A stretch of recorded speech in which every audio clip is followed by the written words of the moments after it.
લઘુમતી સેલના યુનુસભાઈ શેખ મંત્રી તરીકેની અને ઇન્ચાર્જ પ્રમુખ તરીકેની પણ જવાબદારી સ્વીકારતા હતા.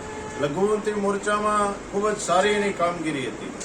એ 2 દિવસ પહેલા કોંગ્રેસમાં પ્રવેશ કર્યો એવું અમને જાણવા મળ્યું હતું, પરંતુ અમને વિશ્વાસ હતો કે યુનુસભાઈને અમે કોઈ સસ્પેન્ડ નથી કર્યા કે અમે એને કોઈ પક્ષમાંથી હાંકી નહોતા કાઢ્યા. અમને શ્રદ્ધા અને વિશ્વાસ હતો કે અમારી પાર્ટીમાંથી યુનુસભાઈ ક્યારેય જાય નહીં અને યુનુસભાઈને કેવી રીતે કેમ જવું પડ્યું એ એની અંગત બાબત હતી. પરંતુ એ આજે રાજી ખુશીથી ભારતીય જનતા પાર્ટીના કાર્યાલયમાં પ્રવેશ કર્યો અને રાજી ખુશીથી ફરીથી કામે લાગી ગયા છે અને ભારત માતા કી જય બોલાવી છે. અને એમને એક એવી પણ વાત કરી કે આજે રાષ્ટ્રની અંદર નરેન્દ્ર મોદી સાહેબની કામથી હું પ્રભાવિત છું.